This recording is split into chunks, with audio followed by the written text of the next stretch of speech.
Boa tarde.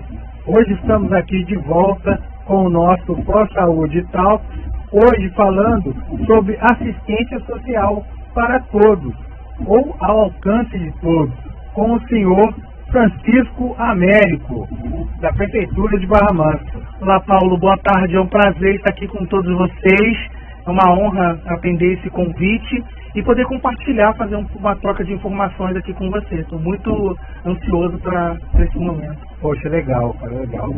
Vamos começar o nosso papo aqui. Você, primeiramente, explicando para as pessoas como funciona a assistência social, a quem ela está disponível, qual que são os requisitos, né, para você ter uma assistência social.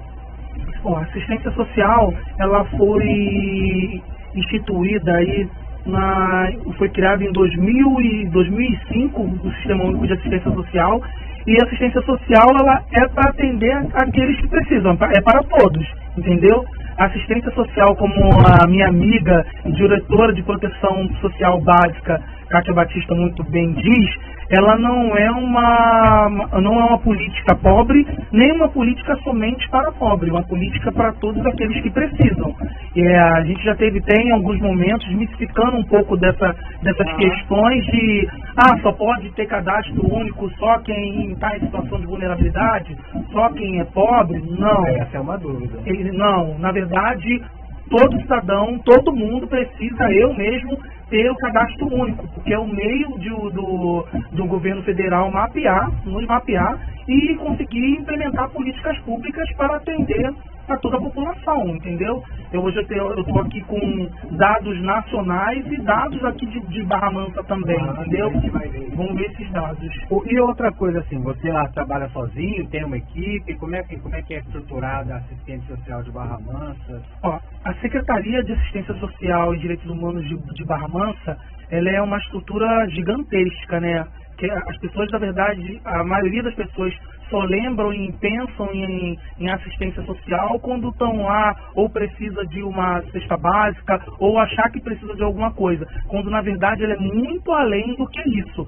A Secretaria de Assistência Social e Direitos Humanos, a parte da assistência social, ela é dividida em duas partes: a proteção social básica e a proteção social especial. A proteção social básica, ela se dá nos CRAs, que são os serviços de centros de referência de assistência social, que é onde a gente consegue atender a população, entendeu, em vulnerabilidade, fazer esse mapeamento da população ali e dar todo o suporte e amparo para que as pessoas consigam, entendeu, se restabelecer. Esse é o intuito da política de assistência social. A gente tem que deixar claro que a política de assistência social não é simplesmente só dar a cesta básica ou atender a pessoa quando ela está naquele momento só de vulnerabilidade, não. É fazer com que ela consiga se restaurar e consiga evoluir e avançar, entendeu? Fazendo todo o aporte ali com a parte de empreendedorismo, com a parte de capacitação, entendeu? E fazendo com que o usuário consiga se restabelecer. É uma política que vai lhe atender momentaneamente, entendeu? E aí você tem a outra parte, que é a proteção social especial, que já entra uma outra gama de serviços, que eu posso dizer aqui. A proteção social especial é o CREAS, são os serviços, é a pasta responsável pelos nossos abrigos e orfanatos, entendeu? É o Centro Pop, que cuida da população em situação de rua, entendeu? Então ela é bem mais vasta. E o CREAS cuida ali também, aproveitando que nós estamos no mês de junho violeta, cuida da violação contra a pessoa idosa, entendeu? Cuida toda dessa parte de violação ali, entendeu? Então, assim, é uma pasta muito vasta, entendeu? O CRAS, o que significa CRAS primeiro? Depois o CRAS, ele faz parte da assistência social? Faz parte da política do SUS, da assistência social. Cada bairro tem um CRAS? Na verdade, eu não falo nem cada bairro tem um CRAS. Na verdade, a cidade é dividida em regiões. Cada região tem um CRAS. Hoje a gente ainda não consegue ter um CRAS em cada bairro, mas a gente consegue atender, a gente consegue ter um CRAS atendendo determinada região de Barra Mansa. Hoje nós temos 7, a cidade é bem dividida em 7 CRAS, e o CRAS de atendimento, que é o que atende os distritos, que é Amparo, Rialto, entendeu? Então hoje nós temos 7 CRAS dentro do nosso município. Só para complementar essa sua fala, hoje em Barra Mansa nós temos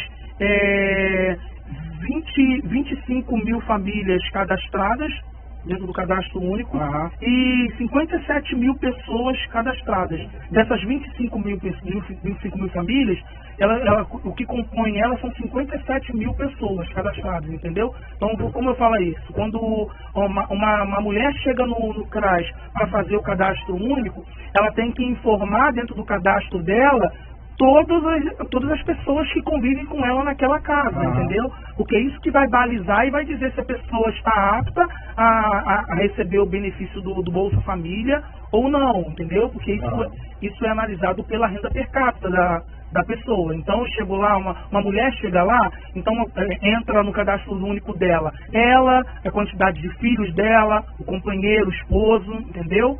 Então a família dela constituída ali, mas faz parte de um cadastro único.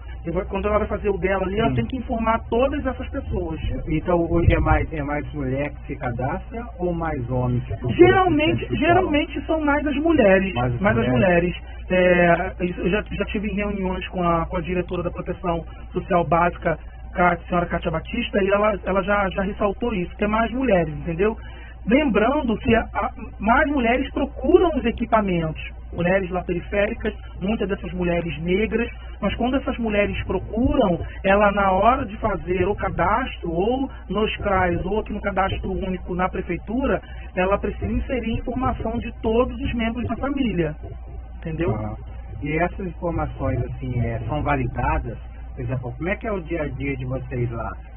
A pessoa chega lá, fala que está precisando de um auxílio, ou não só o Bolsa Família, né? Mas a pessoa pode estar precisando de um auxílio para arrumar um emprego, pode estar precisando de um auxílio para melhorar a localização da escola do filho, né? Então ela chega lá e como é que é o trâmite de vocês? Quando essa família, quando essa mulher ela chega ao CRAS para ser atendida, para ter esse primeiro atendimento do cadastro único, é feita toda a inserção da informação, toda a inserção da informação no sistema, e após essa inserção ela é acompanhada pela equipe do CRAS.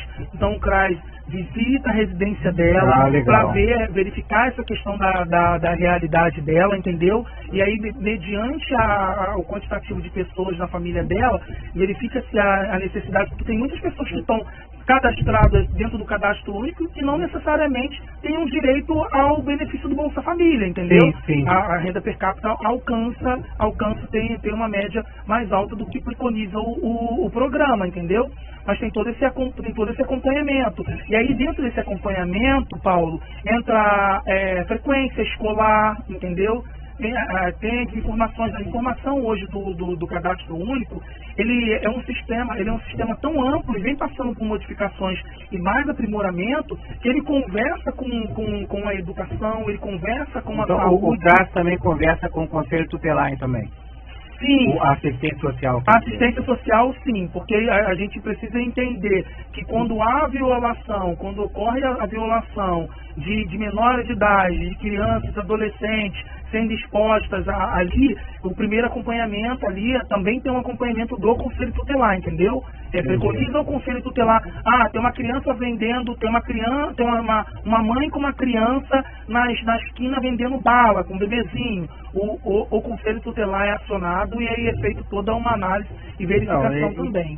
Tá bom, agora você falou um caso. Esse pessoal que fica na rua, por exemplo, na porta do supermercado, com criança lá pedindo e tal, não são daqui de Barra Mansa, não são daqui de Barra Mansa? Como é que funciona esse caso aí? Assim, alguns até são de Barra Mansa. E outros não, outras pessoas que são pessoas que estão passando pela cidade, que são os migrantes. Lá na assistência, no Centro Pop, a gente consegue fazer essa separação com as pessoas em situação de rua, que são as pessoas que são cadastradas como nossos usuários e as pessoas que são migrantes, que estão passando por Barra Mansa, que às vezes estão procurando ali antes de seguir para sua cidade de destino, precisa tomar um banho, precisa fazer uma refeição, e aí antes de chegar até o Centro Pop, elas de repente elas se deparam nessa situação de estar em porta de mercado ou na esquina. A orientação para a população, Paulo, é que ao identificar esse tipo de situação, é fazer com que orientar essa pessoa a procurar assistência social, entendeu? Assistência social, o endereço dela é na rua Oscar da Silva Marins, 252, a referência na rua da prefeitura, entendeu? Então identificou ali, você me dá um dinheiro para almoçar? Olha, você conhece o Centro Pop? O Centro Pop faz um trabalho maravilhoso. A gente tem equipes de abordagens nas ruas praticamente todos os dias, entendeu? Identificando nesses pontos como rodoviária, pontos de mercado, não só os nossos usuários, mas também algum migrante que em algum momento esteja passando pela cidade, entendeu? Entendi. Francisco, vou parar um pouquinho agora para falar aqui que chegou aqui a nossa outra entrevistadora aqui, a Ivânia, que vai somar com a gente aqui para engrandecer esse bate-papo. Boa tarde, Ivânia. Boa tarde, doutor. Tudo bem, Ivânia? Tudo bem. Então, tá bom. Então, e assim, e caso assim de uso de drogas, a assistência social também, por exemplo, uma mãe tem um filho lá, eu não sei se é o caso da assistente social se meter nisso, né, mas acaba tendo esses casos também? Olha, quando a gente fala de uso de drogas, a gente tem que avaliar de uma forma mais profunda. Porque quando a gente tem a questão do uso de drogas, já não é uma questão social, já é uma questão de saúde, entendeu? É um problema de saúde. E às vezes a gente tem muito isso, o nosso diretor de proteção social especial, Thiago Gomes Félix, ele fala muito isso. Às vezes as pessoas ligam muito lá na assistência, tem uma pessoa aqui no Jardim da Preguiça, e está usando droga, morador de rua está usando droga, a pessoa em situação de rua está usando droga. Nem sempre aquela pessoa que está ali fazendo uso de droga ali, ela é uma pessoa em situação de rua.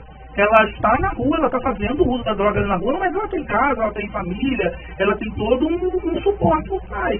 E hoje ainda a sociedade, ela ainda criminaliza muito. Então se eu tenho uma pessoa que eu tenho casa, estou ali fazendo uso de substância de droga, isso não quer dizer que eu estou em situação de rua e que eu sou a pessoa que está em situação de rua, entendeu? Mas a sociedade ainda não consegue separar isso. Sim. Hoje quando eles veem lá, se tiver um grupo de pessoas na praça fazendo uso de substância ilegal, de drogas, eles olham logo, é a pessoa em situação de rua. Eles nem falam pessoa, o termo nem é pessoa em situação de rua que eles falam, morador de rua, isso, muitas das vezes criminalizam, vagabundo, é isso.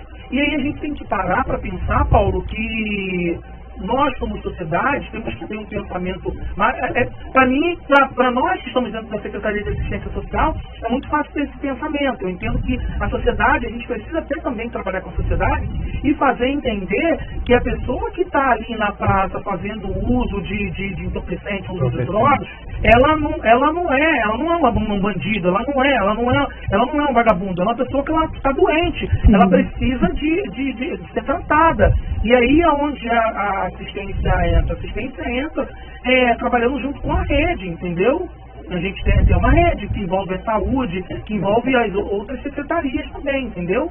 Para lidar com isso. E hoje a população ainda não consegue desmistificar, achar que tudo é ali na assistência. O problema é ali na assistência. E muitas das vezes, na verdade, não é. São outros fatores que também precisam ser analisados. Entendi. E qual é a dificuldade que você vê dentro dessa questão? Porque não só no centro, como também os bairros também sofrem bastante com esse uso de entorpecentes para essas pessoas. Como que vocês fazem para auxiliar as pessoas? Como que essas pessoas hoje podem buscar informação, quem está ao redor, para poder ajudar essas pessoas que estão nessa situação? Sim, vou dizer pelo município. O município ele tem uma grande rede, uma grande articulação. E que a assistência social também participa dessa articulação. Ontem mesmo eu estive numa reunião com o César Tomé, que toca diversos projetos voltados para essa formação, para essa capacitação e esse trabalho com os jovens que estão trabalhando essa questão de vícios em drogas, entendeu? A gente tem na rede o CAPSI na parte da saúde. A gente também tem as questões que muitas das vezes essas pessoas que estão nas ruas e também estão nos bairros, elas além de repente estar sob efeito de substância de droga, são pessoas que também têm problemas mentais, entendeu? Então hoje a gente consegue fazer essa convergência de trabalhar com a rede. Hoje assistência social e o poder público, ele sozinho ele não vai conseguir resolver isso. Ele precisa trabalhar em rede. E aí a rede, ela envolve a saúde, ela envolve a educação, ela envolve diversas outras secretarias ali para trabalhar em conjunto para fazer com que a gente consiga sanar isso. A gente hoje mesmo dentro da saúde, ontem nessa reunião com a saúde, a gente chegou a um entendimento que primeiro a pessoa tem que querer. É o primeiro passo. É o primeiro passo. A gente não pode obrigar ninguém a fazer aquilo que ela não quer. A pessoa, ela vai precisar se ajudar. E antes dela se ajudar, antes dela receber essa ajuda da rede, eu falo do CAPSI, que eu falo do consultório na rua, que eu falo da equipe do CEAS, da equipe de abordagem da assistência social, do CREAS lá do COP, ela tem que querer. Ela querendo, ela tem todo esse aporte. E aí, conversando com o César Tomé ontem, antes da pessoa ela ser encaminhada para uma casa de acolhimento, para uma casa que exerce um trabalho social voltado para pessoas em situação de drogas, ela tem que fazer, não é assim, peguei uma pessoa em uso de drogas e peguei e levo para essa casa de acolhimento, não. Ele tem que passar pela saúde, tem que fazer exames, tem que fazer exames de sangue, tem que verificar as DSTs, tem que fazer todo um levantamento. Depois que a pessoa diz que quer, tem todo esse trabalho, entendeu? Não adianta você pegar uma pessoa em uso de drogas, de repente com alguma comodidade, leva para dentro da casa de acolhimento, a pessoa ali, além da abstinência, ela pode ter algum outro problema também. Então, existe esse trabalho. O interessante é as famílias que são atendidas nos CRAs, quando a família ela vai ao CRAs fazer o seu cadastramento, quando a família recebe a visita da equipe do CRAs, nas reuniões de serviços de convivência no CRAs, é identificado tudo isso, entendeu? Porque quando a gente não trabalha só a questão da vulnerabilidade alimentar, a gente trabalha a situação de vulnerabilidade. Às vezes a vulnerabilidade ali, ela não é só a fome, ela é uma situação de ter uma criança que está fora da escola, de ter uma pessoa que está em abuso de substância, entendeu? Alcoolismo, estrutura familiar. A gente pode até falar aqui que o assistente social não é só distribuição de Bolsa Família. Não. É muito mais que isso. Não, é muito importante. E aí eu trouxe até dados para dizer para vocês que às vezes a impressão de quem tem um pensamento contrário na sociedade, que acha que tem um estado inteiro que ganha Bolsa Família, a pessoa não trabalha, a pessoa está encostada por conta de Bolsa Família. A gente tem dados do Ministério do Desenvolvimento Social que dos 99% de vagas formais que foram criadas no ano passado, a maioria delas foram alcançadas, foram ocupadas por pessoas que estão dentro dos nossos programas sociais, de pessoas que estão dentro do Bolsa Família. Então a gente precisa desconstruir essa coisa de que quem ganha, quem é contemplado com Bolsa Família é quem é vagabundo, quem não quer trabalhar. Tem-se uma ideia de ser o seguinte: a pessoa recebeu Bolsa Família, ela recebe Vale Gás, ela recebe auxílio leite, ela vai acabar encostando e não vai querer mais trabalhar, não vai querer sair dessa situação, entendeu? Então essa é uma visão que se tem, né? Sim, eu entendo que exista essa visão por parte da sociedade, mas também a gente vem aqui com informações. Desses 99% de vaga, 74% dessas vagas foram ocupadas por pessoas que são contempladas com os programas sociais. Então, aí eu tô falando de um achar que a sociedade tem para dados exatamente estruturados. Reais, né? Esses são dados do Ministério do Desenvolvimento Social e de combate à fome. Então, isso mostra que esse achar não é, na verdade, não efetivamente acontece, isso não existe. O que existe é que a gente tem de 99% das vagas ocupadas em 2024, 77% delas foram ocupadas por pessoas que estão contempladas com os programas sociais, e dentre eles o Bolsa Família. Entendeu? Então é interessante a gente colocar isso. E com essa ideia, Paulo, que se criou de que quem tem Bolsa Família não quer trabalhar, que está com kit gás, com isso, com aquilo, isso tudo, o governo até colocou, muitas das pessoas estavam, isso atrapalhou o programa, porque muitas pessoas que eram beneficiadas dentro dos programas ficavam com medo de ingressar ao mercado de trabalho, com medo de perder o seu benefício. E isso o governo já mudou também. Hoje a pessoa mesmo, ela tendo posse do benefício do Bolsa Família, ela pode arrumar um emprego sim, e ela tem garantido ali durante 2 anos. Ela não perde. Ela não perde. Eu queria deixar isso claro aqui para vocês. Ela não perde o benefício dela, tá? Ela não perde. Ela continua recebendo o benefício dela. Tá? Isso é informação. Então, esses são dados bem importantes, gente. Traz robustez. Isso mostra que o que a sociedade tem perpetuado, tem falado, não é o que efetivamente vem acontecendo. Entendeu? Isso é interessante. E aí a gente volta lá nos CRAs. E o trabalho que é feito dentro dos CRAs é um trabalho assim com imensa parceria. A gente está para iniciar. Eu deixo o convite aqui para você convidar a secretária de Assistência Social e Direitos Humanos, a senhora Josiane Ricarte, que também é a nossa primeira dama, que vem fazendo um trabalho, gente, que assim, espetacular, entendeu? Espetacular. Para vocês terem noção, e a gente vai para 6 meses de governo do nosso prefeito Curlani, e Barra Mansa, ela conseguiu fazer adesão ao CISAM, que é o Sistema Intersetorial de Segurança Alimentar e Nutricional. Isso era uma coisa que há muito tempo não conseguia se fazer. E ela, em 3 meses de governo, a gente já estava aderindo nesse sistema. Só para vocês terem noção, de 92, vou falar nível sudeste, de 92 municípios que nós temos no Rio de Janeiro, até nós fazermos a adesão de Barra Mansa, nós só tínhamos 18 municípios aderidos ali. Então, olha como eu não olho nem o lado do que é ruim, eu olho o lado de como é a oportunidade, de como a gente tem como avançar. Aí você me pergunta, Américo, mas o que quer dizer, o que beneficia essa adesão ao sistema, ao CISAM? Beneficia que logo após isso, junto com o trabalho desenvolvido pela Secretaria de Assistência Social, nós também fizemos a adesão ao Programa de Aquisição de Alimentos, que é o PAA, e esse Programa de Aquisição de Alimentos, o que ele vai proporcionar para o nosso município, Paulo? A gente vai fazer o seguinte, a gente vai conseguir, no PAA, comprar com verba do Ministério do Desenvolvimento Social, sem mexer no orçamento do município. A gente faz o cadastramento de toda a estrutura de agricultura rural que nós temos na região. Quando eu falo na região, que não precisa ser só o agricultor de Barra Mansa, a gente vai buscar cadastrar todos os agricultores de Barra Mansa, mas também contemplar a região.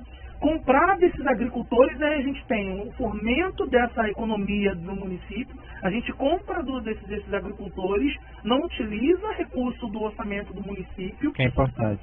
Faz a doação, porque o PAA, esse programa de aquisição de alimentos, ele é um programa de aquisição de compra e doação direta. A gente vai cadastrar ali as entidades, todas as entidades dentro do município que desenvolvem esse trabalho social. Então a gente compra os alimentos, doa para essas entidades e essas entidades continuam fazendo esse trabalho. Deixa eu te falar uma ideia que eu tive aqui. Primeiro, gente, aqui, estamos estreando a nossa caneca aqui. Que legal!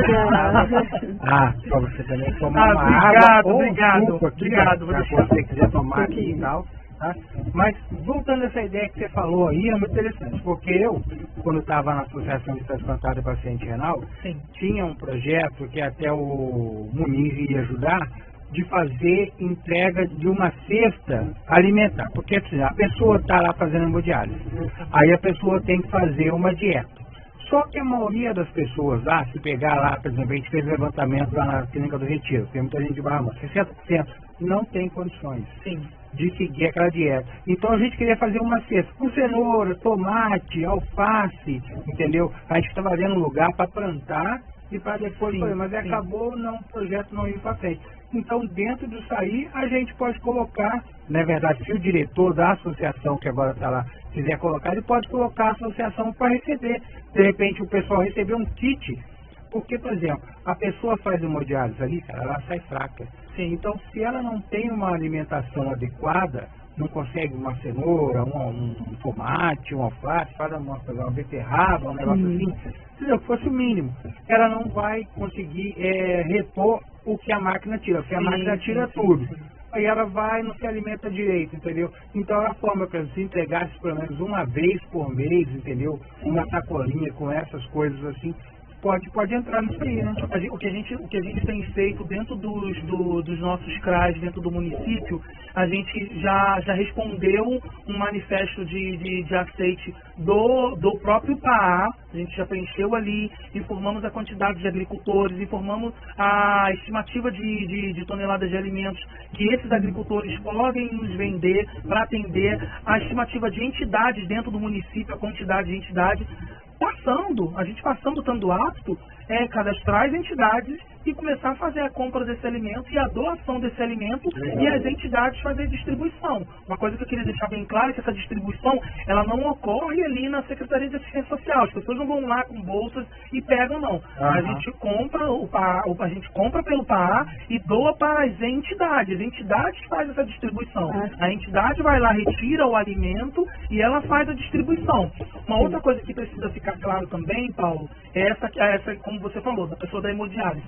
A gente precisa identificar se essa pessoa ela está dentro da rede, se ela está dentro do cadastro único. Se ela está dentro do cadastro único e se ela atende lá os critérios para os programas do Bolsa Família ou os programas do governo federal. Porque a gente tem que ter um cuidado muito grande que assistência social e direitos humanos, ela é muito diferente de assistencialismo. A gente se distancia muito disso, entendeu? A ideia não é essa.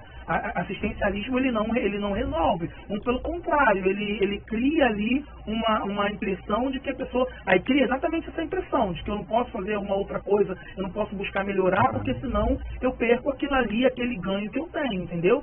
A política de assistência social é uma política muito séria, entendeu? É como eu te expliquei antes. Ela não é uma política pobre e nem uma política para pobre. Ela é uma política para quem julgar passando necessidade. E a gente, como fez esse preenchimento desse manifesto de aceite do PAA, a gente já conseguindo até receber algumas doações da sacola verde. E essa sacola verde, ela está complementando o benefício do Bolsa Família dessas pessoas, dessas famílias vulneráveis que estão nos CRAs. Elas já recebem o Bolsa Família ali, já tem o benefício ali, e além disso, elas participando nas reuniões, serviços de convivência lá, estando sempre nos CRAs, porque não pode ser aquela pessoa que vai lá e faz e some. Porque isso não ocorre. O CRAs, ele acompanha. Por isso que eu falo, há um acompanhamento das famílias. Então a família está sempre ali, está sempre nas reuniões, e é nessas reuniões que essas cestas verdes são entregues, entendeu? Para você ter o critério, eu como diretor de segurança alimentar e nutricional, toda a sacola de alimento que é doada para complementar esse benefício, depois me volta ao cadastro com uma ficha, com as informações da família que recebeu aquela bolsa, aquela sacola ali, entendeu? Então, assim, é atuar realmente para quem precisa, entendeu? A gente tira... Eu até antes de entrar na assistência social, eu tinha uma ideia muito assistencialista mesmo, entendeu? Daquela coisa de, tem que ajudar, tem que fazer isso. Mas, na verdade, a gente tem que atuar para fazer com que as pessoas... Olha como que funciona o CRAS. O CRAS faz com uma pessoa, ela não fique naquela situação de vulnerabilidade, para amanhã ela não ter a situação, não sair do CRAS e passar para outra parte, que é a proteção social, que é vir a se tornar uma pessoa em situação de rua, ter o seu direito negligenciado, entendeu? Lá ser uma pessoa idosa que esteja sendo abusada, ou uma mulher que também esteja tendo o seu direito negligenciado. Então, assim, é um trabalho de diversas mãos. Tá bom, já que você falou essa parte aí, você tem dados, assim, de pessoas que entram no CRAS de quanto tempo leva, assim, ou ela leva para sair, sabe? Ela consegue se organizar a vida dela e sair dessa situação? Tem informações disso? Olha, das informações das pessoas do cadastro único, como eu te falei, de pessoas, nós temos 57.739 pessoas, entendeu? A ideia é ter um acompanhamento com essas pessoas, fica até difícil de mensurar. Não é que a pessoa está ali no CRAS, ela vai ficar ali no CRAS a vida inteira. A gente deve ter cases de sucesso de pessoas que passaram em algum momento no CRAS e que hoje elas estão ali, estão ajudando. Olha, eu passei por aqui, eu quero ajudar, mas no momento que ela precisou estar ali, ela esteve. Então não posso dizer para você que, olha, você só pode ficar no CRAS uma semana, 2 meses, não, entendeu?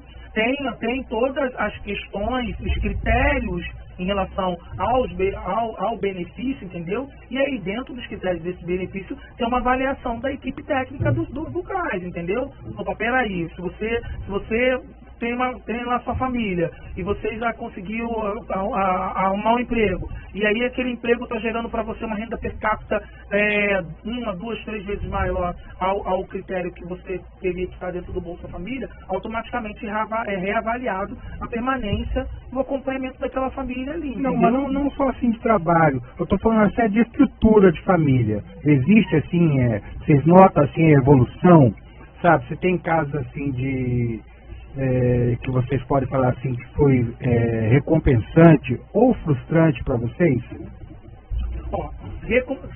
Nessa questão de recompensante e frustrante, ambas as partes vão acontecer. Porque ali a gente está trabalhando com vidas, com pessoas que estão sendo tratadas, Paulo, com pessoas que precisam elas acreditar, independente da motivação que elas tenham ou não, o nosso papel, ela pode até se sentir desmotivada. O papel da assistência social é independente se ela está motivada ou não, o nosso papel é estar ali acompanhando. É fato que tem que... Eu mesmo, aí eu falo por mim que não tem um know-how, aí de uma coordenadora, de uma técnica que está na ponta dentro do CRAS, não tem um know-how de uma diretora de proteção social básica, a senhora Cátia Batista, que também pode futuramente vir aqui até para informar isso de forma mais profunda, entendeu? Mas a assistência num todo, ainda mais nessa parte técnica, ela não trabalha em tese essa desmotivação e esse cumprimento, não. A gente trabalha com uma ideia de que assim, a gente jamais vai desistir, a gente vai trabalhar. E aí, pensando nisso que você está falando, a gente já está desenvolvendo um programa de empreendedorismo. Eu, como diretor de segurança alimentar e nutricional, tenho participado de diversas reuniões de segurança alimentar nos CRAS e tenho identificados ali, gente, talentos que, pessoas boas e pessoas com talento para fazer bolo, para fazer bolo de pote, para fazer... Então, ali tem uns diamantes, Paulo, que são cases, ali tem futuras cases de sucesso. Sim. E o que a gente vai fazer? A gente vai ajudar com dinheiro, a gente vai fazer isso? Não, a gente vai ajudar com a orientação. E aí a gente tem ali o nosso desenvolvimento econômico, a gente tem ali os nossos assistentes sociais, a gente tem toda a estrutura ali para fazer a pessoa ela acreditar nela mesma. Porque eu falei, gente, poxa, peraí, você faz bolo, aí eu faço bolo, às vezes todo mundo adora meu bolo lá na festa lá em casa. Não passou pela sua ideia fazer bolo para você vender o seu bolo? Entendeu? É a gente começar a mostrar para essas famílias que elas têm capacidade de ganhar muito além do que o benefício que está ali, que hoje está sendo concedido. A gente tem diversos talentos. Então a gente vem trabalhando nessa estruturação.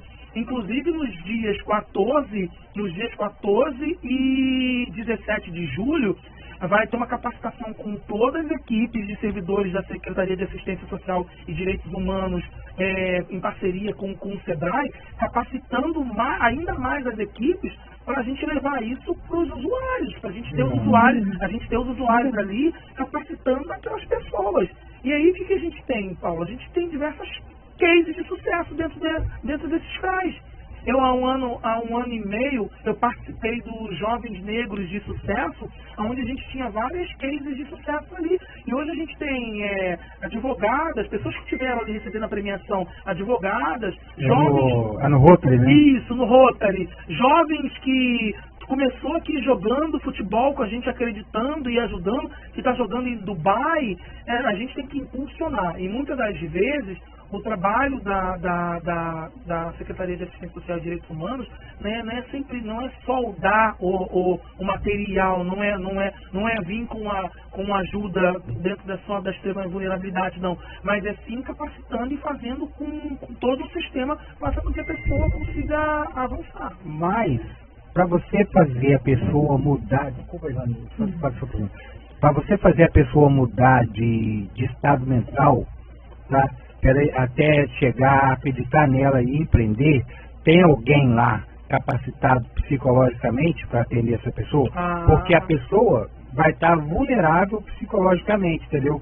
Se a pessoa, quando não consegue comprar um alimento para o filho, né, não consegue um trabalho, a pessoa vai só se depreciando, entendeu? Então essa pessoa tem que receber um up ali de um profissional capacitado para isso. Sim. E aí eu posso te garantir com exatidão e afirmar que sim, a Secretaria de Assistência Social e Direitos Humanos, ela é totalmente estruturada tecnicamente, entendeu? A gente tem ali assistentes sociais, a gente tem ali psicólogos, a gente tem ali pedagogos, a gente tem ali uma estrutura enorme para dar exatamente esse aporte a essas pessoas, entendeu? Então, a família e ao CRAS, ela não está indo só por intenção do alimento, da falta do alimento, porque muitas das vezes, de repente, a família que está sendo atendida ali, ela pode estar, de repente, nem passando por uma vulnerabilidade alimentar, mas sim por essa questão de buscar uma orientação, uma capacitação, entendeu? E ali tem todos os encaminhamentos, ali tem, como eu te expliquei, Paulo, é a rede ela é como uma roda, ela funciona junto. A gente não vai conseguir a mesma coisa saindo um pouco dos CRAs, indo um pouco para a pessoa em situação de rua ou a pessoa na situação de dependência química. Ela, na ideia dela de que, quando ela fala eu vou mudar, tem ali com ela toda uma estrutura que vai fazer com que ela tenha aquele suporte, entendeu? Não adianta a gente pegar lá uma pessoa que está com todos esses problemas psicológico e falar, teu emprego, o trabalho é para você, começa amanhã. Ela não vai ficar nem naquele emprego ali, nem mais 10 que você vai conseguir. Tem que ser feito um trabalho. E esse é o trabalho que é feito na Secretaria de Assistência Social e Direitos Humanos. Diferentemente de quando é feito um ato assistencialista, entendeu? Não, ela não quer trabalhar, coloquei lá, mas a pessoa tem que trabalhar. Quando fala trabalhar, é trabalhar a pessoa, é identificar os problemas. Pô, peraí, identificou que essa questão é um problema de saúde, é um problema como unidade de saúde, vamos trazer a rede para perto da gente, saúde, a gente precisa desse apoio aqui. Precisou, com alcoolismo, traz a equipe técnica envolvida ali e dá todo esse respaldo para a pessoa, entendeu? E dentro do CRAS, qualquer pessoa pode ter esse atendimento ou só quem faz esse cadastro único? Como funciona? Como eu tinha falado antes de você chegar, que a Secretaria de Assistência Social e Direitos Humanos, ela não é uma política pobre e nem para pobre, ela para quem precisa, entendeu?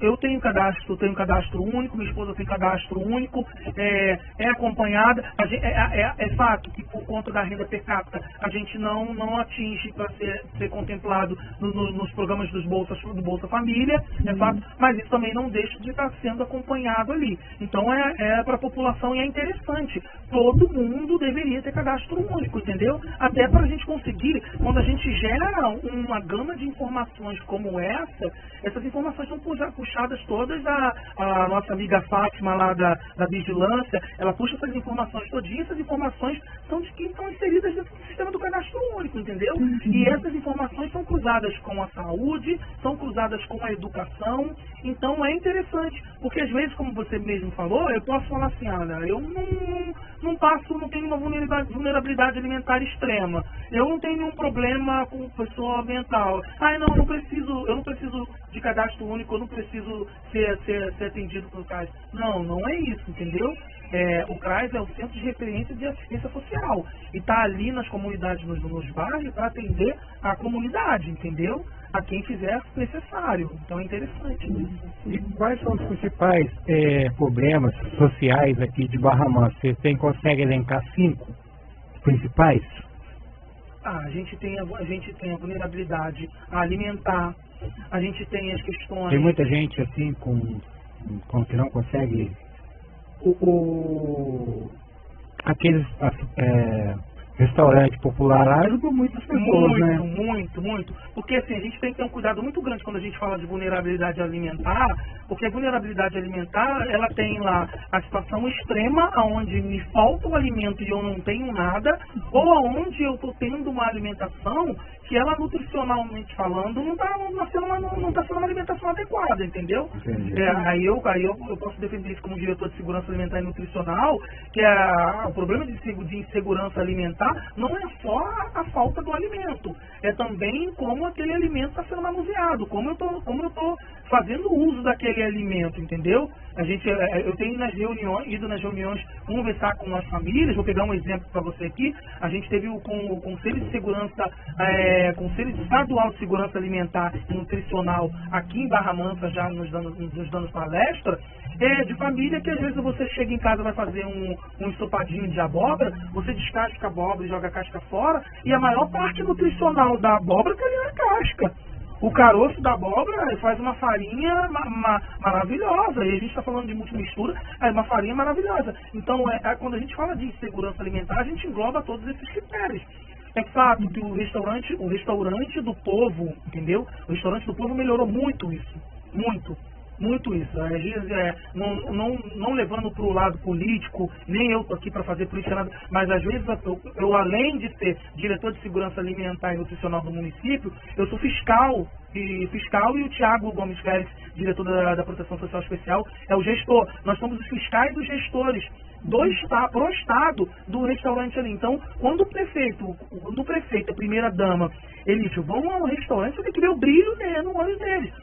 Vocês que estão em Barra Mansa há mais tempo, podem dizer melhor do que eu, né, Paulo? Quanto tempo aquilo ficou fechado? Sim, a minha mãe chegou a almoçar lá.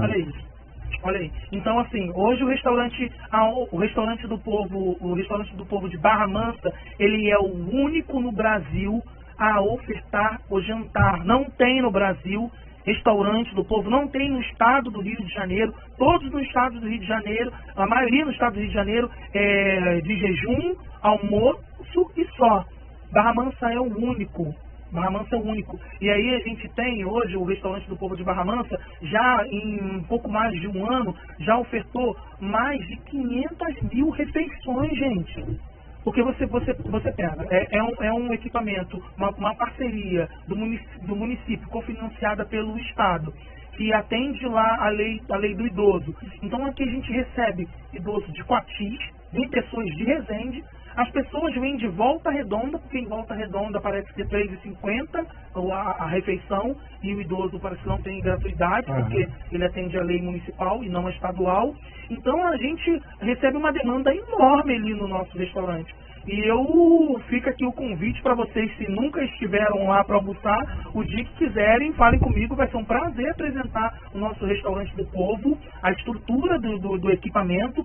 A gente tem em outros municípios, Paulo, vindo nos visitar, como a gente teve agora, há 3 semanas atrás, no município de Angra dos Reis, que vieram perguntar e falaram assim: gente, Américo, como é que vocês conseguiram fazer adesão do CISAM? porque Angra não consegue.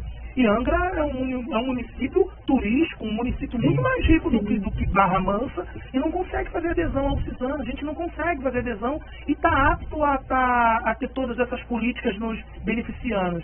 Eu expliquei, isso é muito mérito da nossa secretária, e a nossa secretária, Paula, ela diz isso, e aí isso sai um pouco do campo político.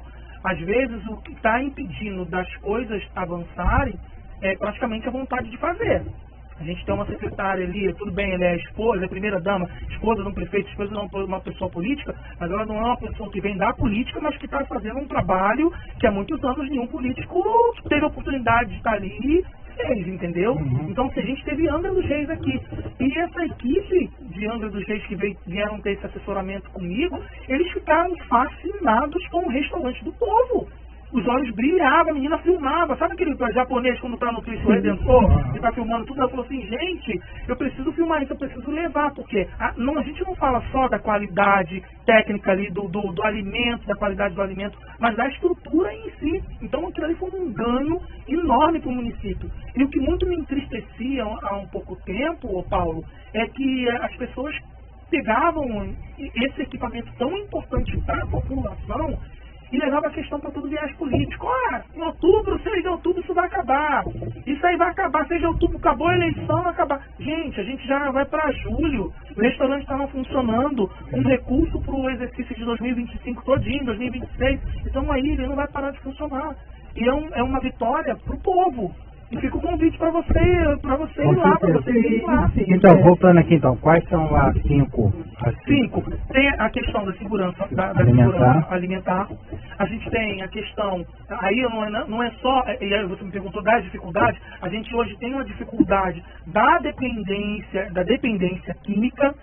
E aí, quando a gente fala só da dependência química, a gente hoje tem um avanço muito grande também na questão da deficiência mental. Entendeu? A gente tem um problema muito grande. Sim. Também é um fator muito grande. Às vezes a gente tem que distinguir. Às vezes a pessoa está vendo a pessoa em surto na rua. O drogado morador de rua. Não. Ele não é uma pessoa em situação de rua. Ele nem faz uso de substância. Ele é uma pessoa que está em surto, que precisa de um atendimento, precisa ser atendido pela rede, pela saúde. Entendeu? Então, olha, a gente já abre o leque. Então, a segurança alimentar, que nem tanto como o restaurante está nos atendendo, a política de segurança alimentar no município tem avançado, mas não deixa de ser. Hoje a gente, vou pegar nível país, aí eu tenho essa informação, hoje a gente tem 22 milhões de pessoas em situação de extrema miséria. A fome voltou, independente de qual governo era ou não, isso é um fato, entendeu? Isso é um fato. Então a segurança alimentar não pode ser um fator que tem que ser deixado de lado. Mais que ela vem avançando. Mas a questão da utilização da dependência por álcool e droga, que aí já envolve uma questão de saúde, a questão mental, entendeu? Essa aí me surpreendeu. A questão mental. A gente tem tido também, o Paulo, um aumento muito grande de violação de direitos da pessoa idosa, e eu não estou reforçando isso só porque a gente está no Junho Violeta, não.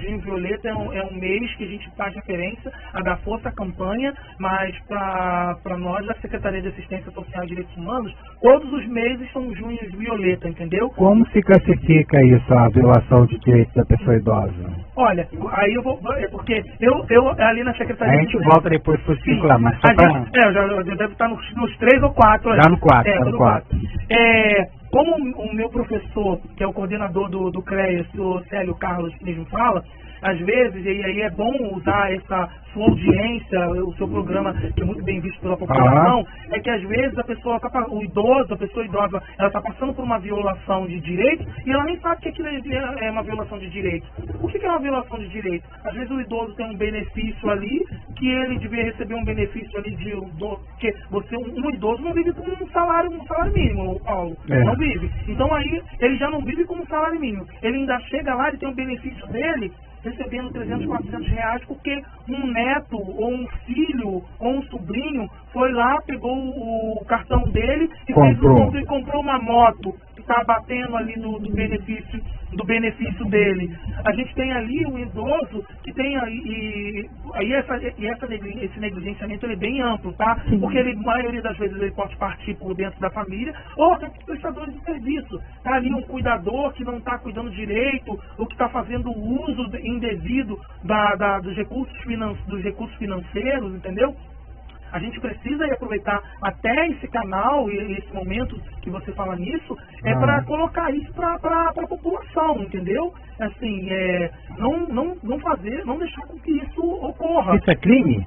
Isso é um crime. É crime, Não deixa de ser um crime. Como também é um crime, vamos supor, nós 3 somos irmãos. E aí nós temos um pai idoso.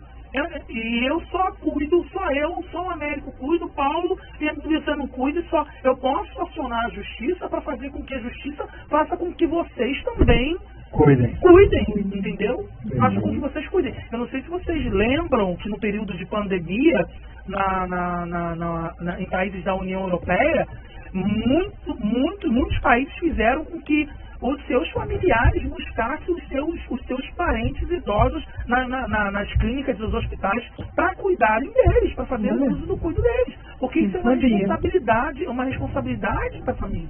E aí a família também, Paulo, ela não pode fazer uso dessa responsabilidade e não fazer dela de forma correta, entendeu? O fato de eu tomar conta do idoso, seja meu pai, minha mãe, meu tio, não me dá o direito de pegar o benefício dele, que é para ser utilizado para uso dele, da saúde dele, do convívio dele, e eu vou comprar para mim, eu vou usar para mim, entendeu? E aí a gente vai além das questões de violência.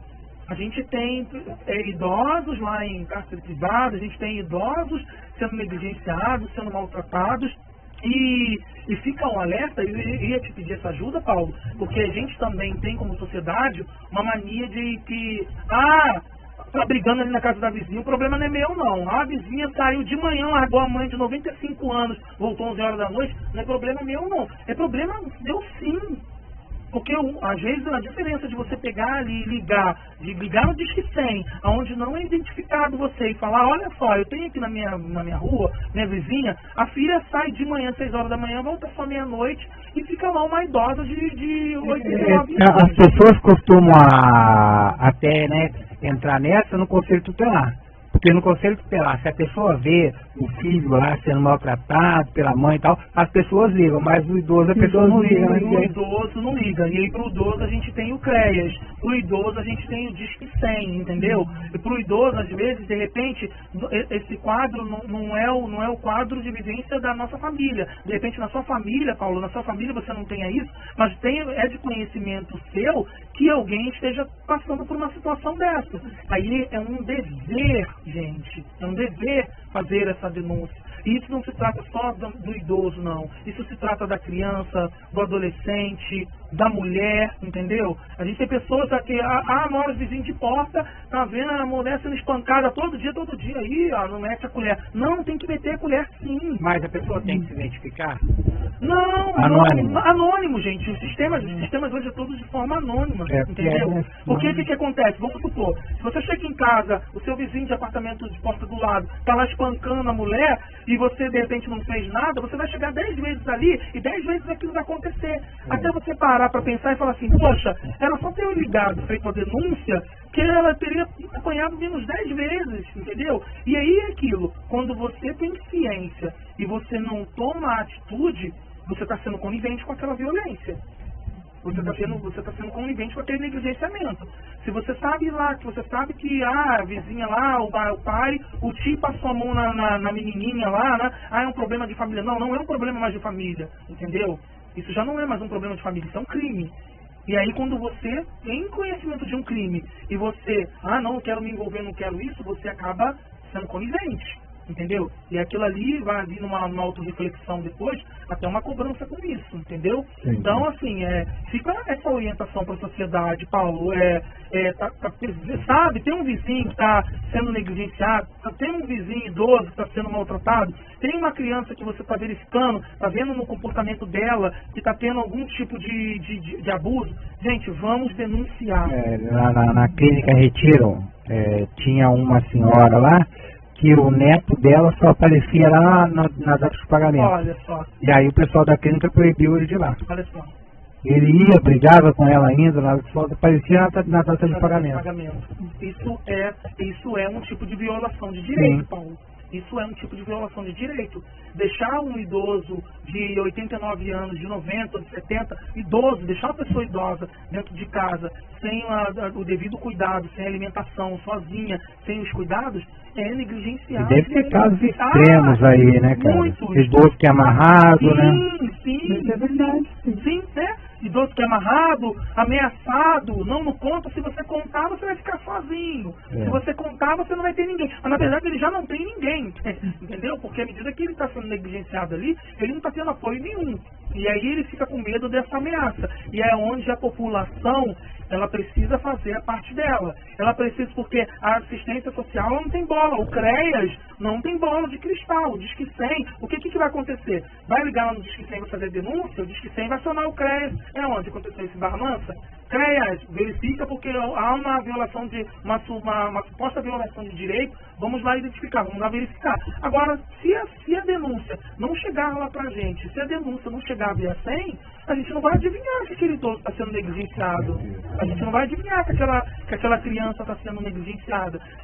O CEAM não vai adivinhar que aquela mulher dentro de casa está sofrendo agressões diariamente, entendeu, gente?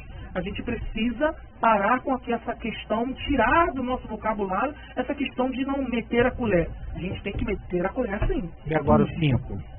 Os 5. Nós falamos de segurança alimentar, nós falamos de deficiência mental, nós falamos de... Vai me lembrando aí, me precisa lembrar aí. Falamos de segurança alimentar, falamos de violência, falamos de vícios, da situação das drogas, falamos do idoso. E agora que eu vou adivinhar qual é. Mulheres feminicídio. Feminicídios, exatamente. A gente falou da mulher. E ainda tem mais um, hein, que é o abuso e a exploração infantil. A gente saiu agora, a gente terminou agora uma campanha do Maio Laranja, que foi também uma campanha. O mês de maio já é um mês em referência à conscientização, à exploração e o abuso infantil. Mas a nossa secretária, a senhora Josiane Ricarte, estruturou a campanha dentro de Barra Mansa de uma forma tão gigantesca, com a corrida, com a caminhada, com a ida ao fórum, com os eventos no SESC Senat, a população realmente abraçou. O feminicídio deve ser um problema sério, né, para vocês, né? Porque também... a mulher, por exemplo, ela tem a família lá, aí tem um cara que bate nela, vocês vão lá, buscam, né, fazer aquela proteção, tal lá, para o cara não poder chegar perto, tal, mas muitas vezes ela não registra o boletim, né? E como é que vocês fazem para estruturar isso, para lidar com isso? Porque muitas vezes o cara é tirado, mas a mulher acaba trazendo o cara de volta, né? Sabe? Paula, aí tem todo um critério a ser analisado.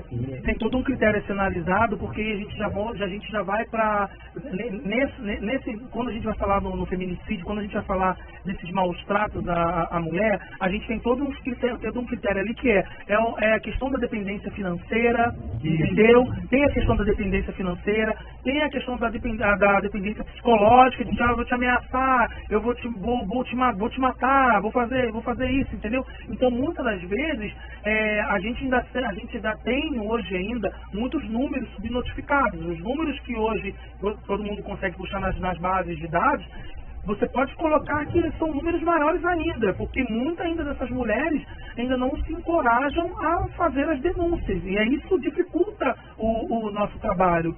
Hoje a gente tem estruturado um centro de referência e atendimento à mulher que tem um fluxo direto com a delegacia, entendeu? Hoje a mulher atendida no CEAM, ela muitas das vezes ela não precisa nem de repente estar se expondo em delegacia. A própria força policial vem até ao CEAM para atender, entendeu? Mas isso tem todo um trabalho a ser feito. E a gente só consegue iniciar esse trabalho, Paulo, quando ela chega lá. E muitas das vezes, quando ela chega lá, isso já antecede quase o feminicídio praticado, o crime em si, a morte ocorrida, entendeu? Chegou num estado já deplorável de agressão, entendeu? E às vezes essa...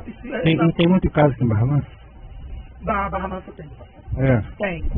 Barra Mansa também tem. E assim, e aí a gente pede, aí fica aqui, eu tô te preenchendo, as perguntas que você está me fazendo, eu tô te preenchendo com várias ideias aqui, que fica aí, você chamar a nossa diretora de Direitos Humanos, senhora Tamires Ferreira, entendeu?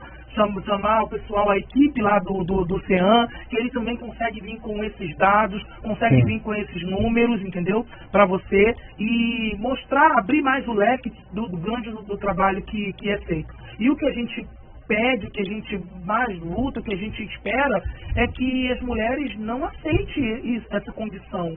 que elas não aceitem, que elas não normalizem que chegar em casa e ser agredida, seja verbalmente ou fisicamente, é uma coisa normal, porque não é. Tirar esse medo de que achar de que se não estiver perto do agressor, que não vai conseguir sobreviver. Então, mas aí vocês dão suporte para ela, por exemplo, se ela tiver que sair da casa, a casa é do marido, aí ela tiver que sair, ela tem um lugar aqui de suporte para ela poder ficar, pelo menos um tempo? Olha, a gente a gente vai um pouco pro meio legal, só um pouquinho pro meio legal só. Se eu sou casada, tenho um esposo e ele está me agredindo e há expedido uma medida protetiva contra ele, independente de quem é a casa, quem tem que sair é ele. Esse é o primeiro fato, entendeu? Esse é o ponto. Isso é fato que a justiça, eu falo isso por conhecimento de caso. Eu já tive amigos que passaram, infelizmente, por essa situação e que eu entendi, eram casados, adquiriram patrimônio junto, mas dentro dessa situação, o que ocorreu? Ele teve que sair. A justiça determina que ele saia. O agressor tem que se afastar, entendeu? Só que hoje, Paulo, isso não só em Barra Mansa, mas isso no Brasil inteiro, você vê que só essas medidas, só essa determinação não estão fazendo com que esses crimes parem de ocorrer, entendeu? A maioria das mulheres assassinadas e agredidas, a maioria de vítimas de feminicídios, elas tinham lá as medidas de proteção. Ela acaba acreditando nisso, mas aí o cara pega um dia, vai lá e... Sim, mas em muitos casos, Paulo, não é nem por conta, aí a gente tem que, de repente... Vou falar como um pensamento de sociedade, de culpabilizar a vítima, de achar que a vítima é culpada porque ela aceitou o agressor de volta, ou aceitou... A maioria dos casos também, Paulo, é que o agressor, ele não acata com a determinação judicial. Não, é isso que eu estou falando, porque muitas vezes assim, foi lá, botou a medida protetiva, tal, ela botou a trabalhar. Aí ela está lá no trabalho dela, daqui a pouco... aparece lá e mata ela. Exatamente. Isso é o que mais tem acontecido no país. Eles esperam uma oportunidade. Esperam uma oportunidade, não estão nem aí, não tem medo, aí tem que se verificar, né? É bom a oportunidade da equipe do CEAM puder ter a oportunidade de vir conversar com você, para explicar, para entender aonde essa deficiência, de repente, do Poder Judiciário, de não fazer com que essas medidas sejam concretas. Porque hoje, infelizmente, elas não estão funcionando. Devia ser crime hediondo, né, cara? Sim. Porque hoje você cortar uma árvore é crime hediondo. E você matar uma pessoa não é. Sim. É um absurdo isso. Mas aí, Paulo, para vários pontos desses, a gente sabe que já passamos da hora de uma reformulação no nosso judiciário, entendeu? Sim, para diversos aí, não só atendendo a demanda das mulheres, mas a demanda num todo, né? Já passou da hora. Senão a gente tem situações bizarras como essa, né? Cortar uma árvore é um crime hediondo, e uma pessoa que já tem uma medida, tem uma medida protetiva, você tem uma decisão que te afaste da vítima, e você não está nem aí porque você acha que aquilo não tem efeito algum, entendeu? Não, tem cara que mata, aí corre, esconde as 24 horas para não pegar o flagrante e vai lá para advogado e sai fora. É exatamente isso que eu disse para você. Eu acho que cabe, de repente, uma reformulação no nosso judiciário. Muita coisa precisa mudar. E muita coisa precisa mudar para ontem, para principalmente atender as mulheres. Entendeu? O Brasil é um dos países que mais mata mulheres. Sim. É um dos países, aí eu vou falar de números, a gente, cada vez na semana você tem um caso. Moça no salão fazendo unha, o cara chega com a arma, dá tiro. A moça andando na rua, o cara vai dar com a facada. Terminou o namoro, entendeu? E isso chegou num ponto onde já não dá mais.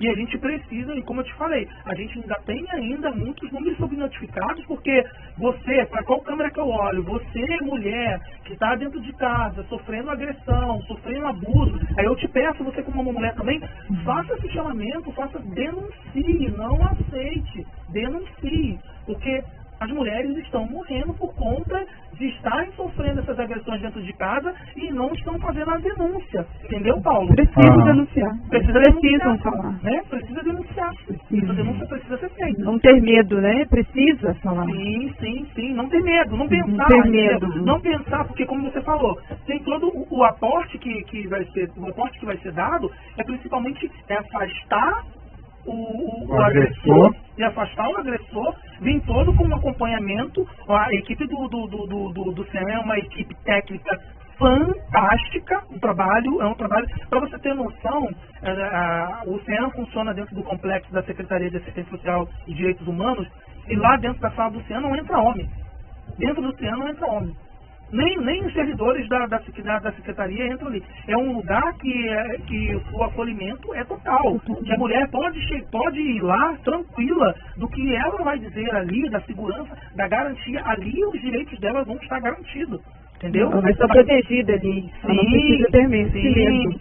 A Tamires com a Stephanie, que também coordena lá o CEAM. Gente, o que tem que acontecer é uma parte, as mulheres denunciarem, não aceitarem, e a outra parte é ver essa reformulação do nosso judiciário, Paulo, porque a gente hoje não pode mais ter mulheres que foram lá, fizeram a denúncia, que já sofreram 1, 2, 3 agressões e que estão com medidas protetivas sendo assassinadas. Tem um caso de uma amiga minha da CSN, amiga da minha irmã, na verdade, da CSN, que uma vez ela tinha essa medida protetiva com o tanto agressor, e ele ia lá, tentava invadir a casa, e uma vez o pessoal ficou apavorado no escritório lá, porque ela ligou pedindo ajuda, porque o cara estava tentando arrombar a porta para entrar.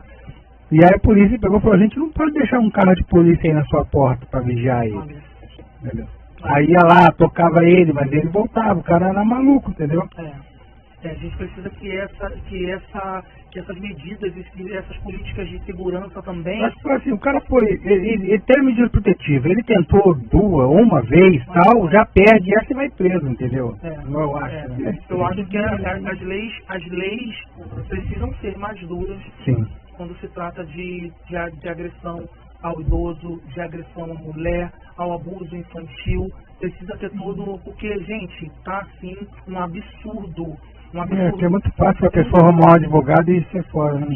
Sim, mas por quê? Porque hoje, infelizmente, o nosso judiciário ainda está pensando com cabeça de 1988. A gente a gente evoluiu, a gente mudou, os crimes mudaram, entendeu? Como você falou, né? O cara vai lá e comete o crime, ele sabe que se ele não ficar no local e se ele evadir ali, a tratativa vai ser uma outra, entendeu? É diferente. São vidas, entendeu? Sim. E isso não pode acontecer. E é importante que essas mulheres não esperem sempre a mudança, porque eu acredito que a mulher sempre espera, da próxima vez não vai acontecer, vai mudar. Porque elas passam a partir de hoje a não querer mudança, mas sim mudar daquele ambiente. Denunciar, sair, né? E ter uma voz ativa, não ter medo de ser livre, né? Porque é melhor a liberdade do que chegar a um ponto onde ela nem consiga se salvar. Então, que essas mulheres denunciem, que elas falem, que elas tenham voz, e nós estamos aqui para ouvir elas. Exatamente. Os direitos delas são inegociáveis, gente. Sim. Acho que a partir do primeiro ato... No primeiro momento, ela já tem que ligar aquele sinal de alerta vermelho e falar: eu preciso parar aqui. Exatamente. Não espera a próxima. Não espera a próxima, não espera a agressão, não espera chegar no posto de saúde, eu caí, não espera chegar. Até porque hoje, os nossos sistemas, nós temos sistemas que funcionam também. Hoje a mulher que chega lá acompanhada a pessoa que chega acompanhada de um idoso, ou o marido que chega acompanhado da mulher, e a equipe médica de atendimento básico identifica que, peraí, isso aí não está aparecendo ali, já queda não. Não está aparecendo tombo, não está aparecendo queda, não. E muitas das vezes aí chama, pode falar aqui, pode conversar com a gente, entendeu? E aí é identificado, aí é feito essa investigação, entendeu? Dessa agressão. Mas por isso que eu estou falando. A gente tinha que a gente só conseguia atuar e agir quando a mulher ia lá e ela fazia, dizia, olha, eu estou sofrendo abuso, eu estou sofrendo situação de violência. Hoje não, gente. Hoje, se eu souber que você sofre algo, que seu direito está sendo negligenciado de alguma forma, é meu dever como cidadão. Olha só, tá sendo negligenciado, ó, aquela mulher ali, ó, o marido está espancando, vai chegar lá a polícia, vai ver que pela quantidade de vezes que ela vem sofrendo aquilo ali, corrobora com que foi denunciado. E aí já, independente se ela quer ou não, tem uma tratativa. Uma coisa bem importante, Paulo, que a gente não mencionou, não sei se você lembra que antigamente a mulher sofria violência, era agredida, chegava na delegacia com o marido, vai prestar queixa? Não vou prestar não. Hoje não. Hoje, independente dela querer ou não prestar queixa, se for identificado que ocorreu uma agressão, ocorreu uma violação ali, ele é autuado. Ele é autuado. Legal. Entendeu? Então, beleza. Agora, voltando aqui a um assunto que você falou aqui, da saúde mental, como é que aparecem essas demandas lá para vocês? Como é que são os casos? Como é que a gente pode classificar os casos que mais aparecem para vocês? Pessoas em surto na rua. Tem uma pessoa em surto na rua, e aí a gente tem que ver, era bom se tivesse Thiago aqui, que o Thiago ia adorar responder essa pergunta. Thiago Gomes Félix, diretor da Proteção Social Especial. Pessoa em surto na rua, e muitas das vezes eu volto a afirmar, aquela pessoa não está em uso de substância de droga e ela não está em situação de rua. Aí eu pergunto para você, Paulo, aonde isso é um problema da assistência social? Isso é um problema de saúde pública. Isso não é um problema da assistência social, isso é um problema de saúde pública. Ah, mas está surtando, a pessoa ela é morador. Não, aí a pessoa já diga, é morador de rua, é drogado, tá? E chega lá e identifica. Não é pessoa em situação de rua, a pessoa não faz uso de substância, a pessoa tem casa, tem família, e aí o que cabe ao direcionamento, aí é feito isso, o direcionamento para a rede, o direcionamento para a saúde, que aí é um tratamento de saúde, e é um problema de saúde pública. Mas você colocou saúde mental em segundo lugar aqui em Barra Mansa, é bastante caso assim mesmo? A gente tem alguns casos. Não, eu coloquei em segundo lugar, não foi no grau não foi do grau de maior, não. Eu coloquei no grau de elencar. Não, foi no grau de elencar. Se eu for colocar no grau de gravidade, eu colocaria hoje para você a violação de direitos da pessoa idosa, entendeu? Hoje a gente tem em Barra Mansa mais de 130 casos sendo acompanhados pelos CREAs de violação de direitos da pessoa idosa. Então, para mim, isso é uma situação grave. A gente saiu do maio laranja, como eu falei agora, e a gente também tem números gritantes também de uma quantidade elevada de crianças que tiveram seus direitos negligenciados ali, que foram abusadas de alguma forma, entendeu? Então, se a gente for elencar, e que são situações extremamente graves, entendeu? Mas quando eu elenquei, foi na elencação de números. Mas a gente tem... mas assusta, mas a gente tem essas situações ocorrendo na cidade também. E aí é onde tem que a saúde atuar, aí tem que identificar se essa família está na rede, tem que verificar tudo que está ocorrendo, entendeu?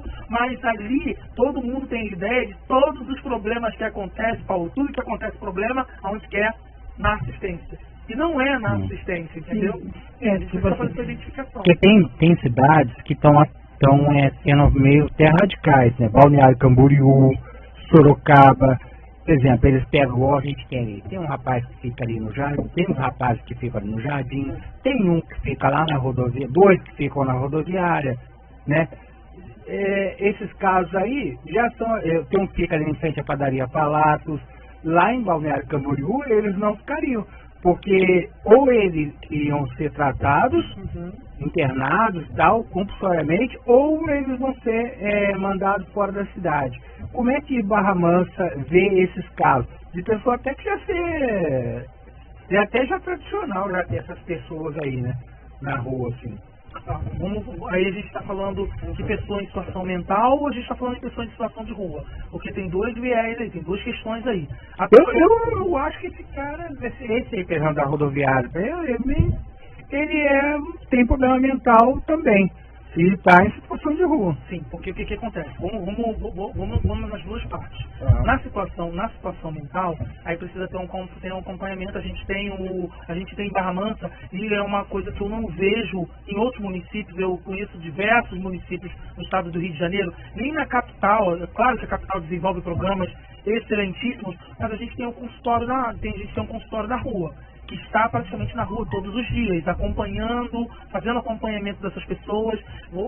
Uma internação compulsória não é uma coisa simples de se fazer, ela não é uma coisa simples, não é, isso aqui é mental, recolhe e leva, não é.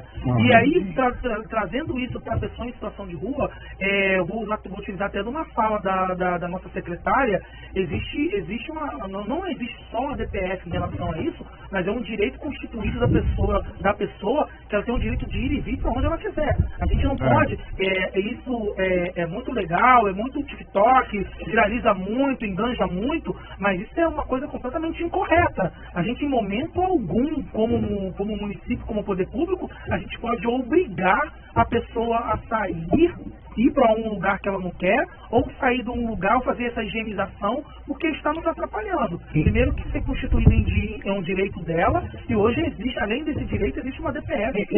Eu citei Balneário Camboriú e Sorocaba, porque são os dois casos que tem agora. Sim. Quando eu trabalhava de consultor de software, eu ia para Americana, em Americana a gente não via ninguém na rua. Aí eu perguntei para um cara lá, fiquei curioso, ele falou que lá, tá na rua assim, não é da cidade tal, eles foi pra fora. Aí você não concorda comigo que isso é um tipo de segregação, um tipo de higienização?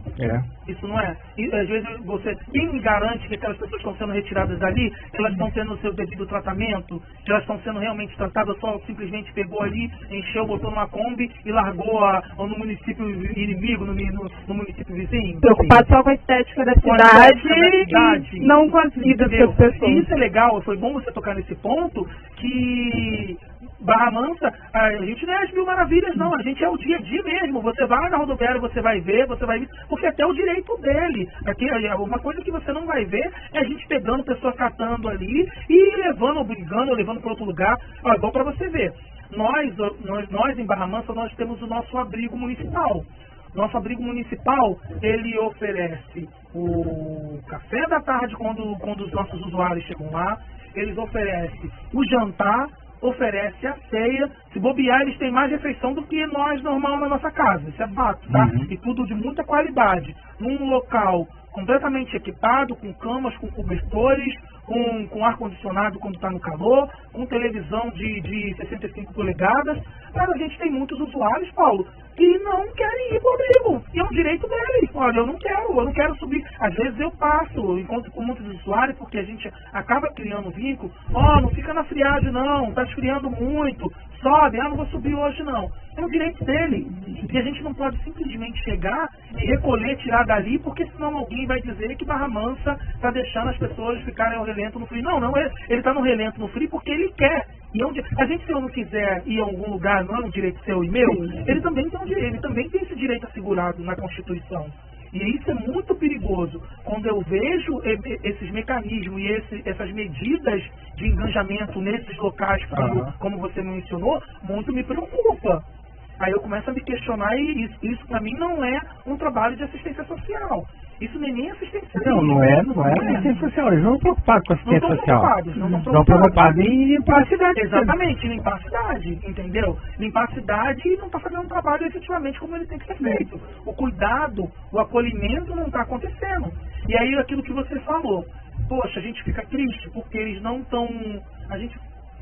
A gente fica triste porque eles não estão subindo para dormir no cobertor quentinho, para estar acolhido. Ficamos. Mas a gente pode fazer o quê? É o direito dele, entendeu? É o direito dele como usuário a não querer usar aquilo ali. Aí o que a gente como poder público, Paulo, precisa fazer, e nós fazemos em Barra Mansa, nós temos, está ali, está o equipamento ali. A gente está com uma campanha para recolher agasalho, entendeu? Essa campanha está sendo realizada nos CRAs, para doação, nos CRAs, doação na assistência, para doar até para essas pessoas que estão na rua também, para até na rua elas também se aquecerem um pouco. Mas é um direito delas de não querer esse serviço também. Gente, estamos chegando aqui ao final da nossa live. Tinha mais coisa para perguntar aqui para eles sobre o assistente social rivaliza com esse pessoal que entrega a marmita na quinta-feira, ali a sopa na quinta-feira ali na estação, como é que funciona a integração de vocês com ele. Mas chegamos ao nosso limite de tempo aqui, mas a gente vai ter que bater um outro papo aqui, porque tem mais coisa para perguntar para você. Então, obrigado, Ivânia. Obrigado, Francisco. E até a próxima, na quinta-feira que vem, né? Até o nosso próximo podcast. Sim, obrigado. Muito obrigado. Se quiser fazer as suas considerações finais aí. Gente, muito obrigado. Obrigado pela audiência do seu programa, Paulo. Obrigado pelas suas falas tão assertivas também. Eu quero dizer que a Secretaria de Assistência Social e Direitos Humanos de Barra Mansa está lá de portas abertas, entendeu? Quem puder, vá lá conhecer a assistência, vai conhecer os programas, vai conhecer como funcionam essas políticas. Não tem nada de marcar, chegou lá, a nossa secretária está lá de braços abertos para atender toda a população, tá? Tá bom. Muito obrigado, Francisco. Valeu.